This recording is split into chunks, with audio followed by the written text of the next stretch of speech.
Hello, and welcome back to the next video in Essay Master's Medical Essay course. Today, we're going to talk about how to write out your activities list. So let's go ahead and get started. As a reminder, this is not the same as your resume, where you'd write out your most recent roles and activities in reverse chronological order. Here, you're not just writing your activities, you're doing so in a way that shows your desire to become a doctor and set the tone for your personal statement essay. In other words, this isn't something you just copy and paste from your resume. There's a targeted approach you need to take to this. And that approach starts by, like we said, understanding how what you've done ties into your medical aspirations. Just because you did something prestigious doesn't mean it's worth putting at the top. If it has nothing to do with medicine in any form or the skills don't translate at all, it may not be worth putting in at the beginning. You should be asking yourself if each activity does at least one of the following. One, showing your passion for medical school, or two, your competency for it. To help you do that, keep in mind these do's and don'ts.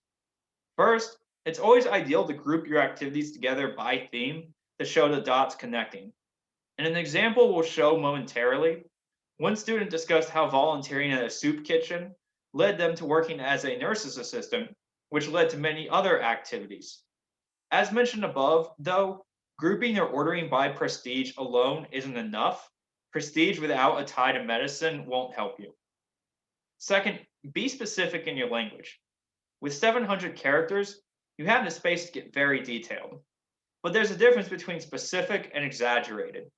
Specific means, for example, that you describe the exact tasks that you did while shadowing an oncologist, while exaggerated would make it sound like you were treating patients yourself when, in fact, you just observed.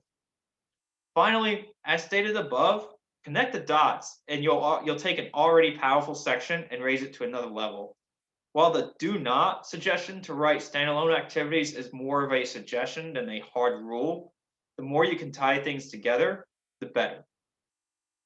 So let's talk about some examples of a bad way to write an activity in a good way, starting with the bad activity here. Quote, all throughout college, I was a member of mock trial.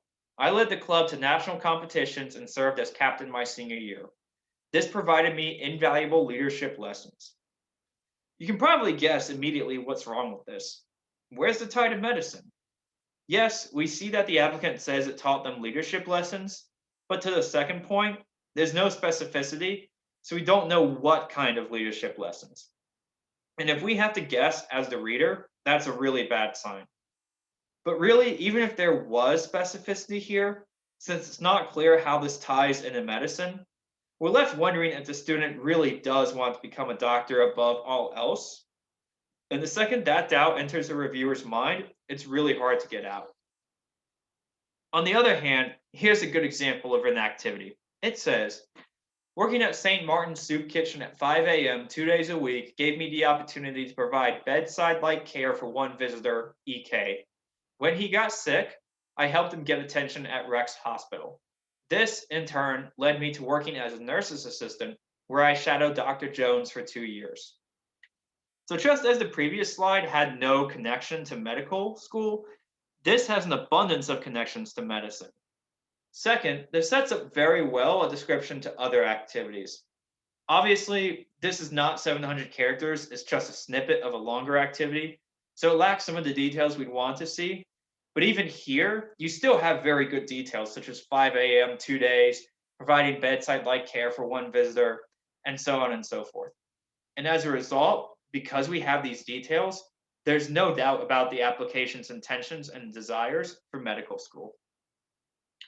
So with that discussed, in the next video, we'll go over some other prompts you may come across, as well as provide some high-level advice so you can tackle any prompt that we may not discuss, but that you may still encounter.